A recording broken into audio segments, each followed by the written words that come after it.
Hello，大家好，又有蕭遠啊！嗱，大家鬆一口氣啦，我都終於考完啦。咁啊，而且咧今日嘅題目咧就並冇大家最驚嘅古文題出現啦，不過換嚟嘅係更驚嘅時事題啊！咩時事題呢？而入邊一單新聞係更能提醒學生咧係對世界嘅關注。嗱，分別就係歐洲難民問題啦，同埋南韓中東呼吸綜合症。哇！實我好驚喎，呢啲題目咧，平時冇乜點樣準備喎，冇睇過喎，啲新聞點算啊？咁樣嗱，唔緊要，你大約知道嗰個新聞嘅輪廓咧，配合我嘅技巧。咁啊，多角度思考咧，其實包你有嘢講嘅。嗱，唔信我哋就揾呢個歐洲難民問題嚟去示範一下。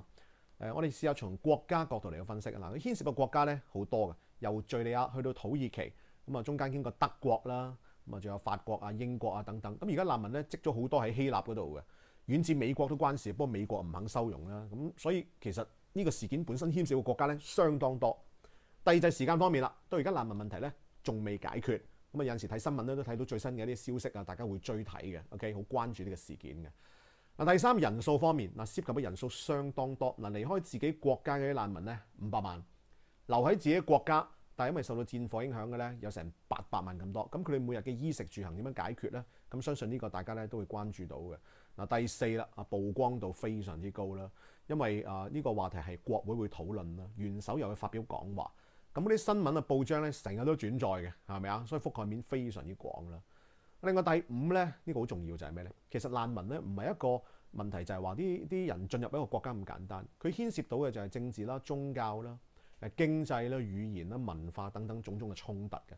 所以佢惹起嗰啲新聞嗰啲話題咧相當之多，係咪啊？OK，咁所以呢啲咁啊，即係各個層面咧，其實會惹起大家嘅關注。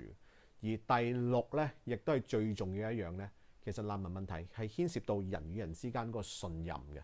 點解咁講呢？嗱，巴黎恐襲事件之後呢，有人就話啦，梗係啲暴徒混入啲難民當中，入到去法國嗰度嚟到去搞事噶啦。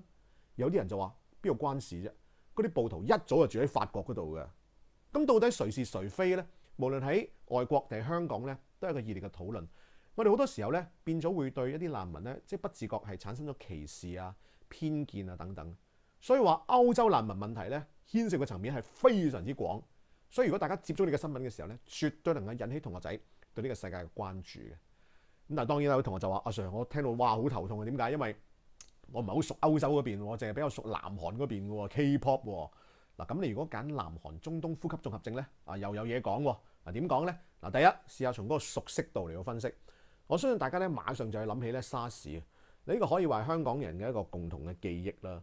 咁啊，沙士同埋中東呼吸綜合症咧非常之雷同嚇。咁啊，即係就算你自己冇經歷過咧，哥哥姐姐或者爸爸媽媽咧多多少少都有講到啲新聞，有陣時有啲片段都會回顧到嘅。我記得當年咧入去考試嘅時候，啲學生咧係要探熱嘅。如果體温過高嘅時候就唔可以考試。咁有幾個學生咪遲到啊嘛，狂奔而嚟，氣來氣喘，一探熱，哇！體温過高，唔單止入唔到試場，差啲送埋醫院添啊！呢啲記憶咧喺香港人嘅腦入面咧，其實揮之不去嘅。所以講開話相似嘅嗰啲病毒病菌嗰啲 case 咧，大家一定係比較熟悉嘅。OK， 熟悉自然會關注啦，係咪？第二啦，講到話嗰個叫做迫切性，其實南韓咧距離我哋又比較近啦，係咪啊？咁好多同學咧亦都有去過旅遊啦，咁所以嗰度發生啲咩新聞咧，大家自然特別關注嘅。第三都係同迫切性有關，就係咩咧？青衣城曾經係誤傳咧係話有感染個案。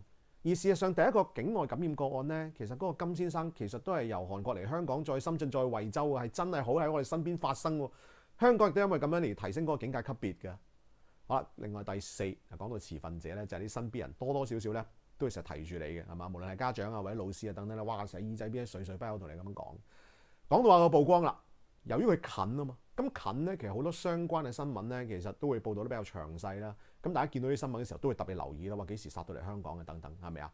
咁呢個咧就係我哋第五個角度啦。第六個角度咧就係個事件嘅複雜性，明顯地咧就唔係好夠呢個歐洲難民，因為你唔係好知道歐洲難民嗰個叫始末啊、原因啊等等啦。但係中東呼吸綜合症你比較知道係咩事嘅 ，OK？ 所以咧，既然知道啦、明白咗、容易理解啦，咁自然會關心、自然會關注、會睇多啲啦，係咪？就係咁啦。嗱，大家見我數手指嘅時候咧，見到兩邊咧都各自有6個 point 啦。咁唔知大家講成點啦？咁啊，但係如果對於就嚟要考嘅同學咧，即係譬如而家讀緊中4啊、中5嘅同學嚟講咧，咁我哋亦都印證咗一樣嘢，就係話我哋嘅學習當中咧，其實唔單止要對中國文化一個充分嘅理解同埋掌握，對時事等等咧都唔可以忽略嘅。OK，不過我哋呢一科咧就同通識最唔同嘅地方咧就係話我哋就算冇一個好詳細嘅資料咧都唔緊要啊，最緊要用個技巧嚟到搭救，令到自己咧仍然可以多角度發揮，咁去到現場咧唔會手忙腳亂啦。好啦，咁考完就算啦，咁不過大家始終都要多啲留意新聞啦，因為最新嘅新聞咧就係比利時嘅布魯塞爾咧又發生恐怖襲擊啊！咁呢個是否一啲IS 喺敍利亞佢哋即係發動嘅事件啊？咁樣還是係千絲萬縷嘅關係？OK， 咁大家咧千祈唔可以咧就係平時掛住睇下手機啊，或者啲新聞就算數啦嚇。咁一定要係留意啲比較係世界嘅大事咧。咁再考呢啲話題嘅時候咧，先至唔會驚嘅。好啦，唔講咁多啦，咁我都要去食個麵，睇下新聞，跟住繼續做筆記啦。咁我哋下個片段再見你哋啊，拜拜。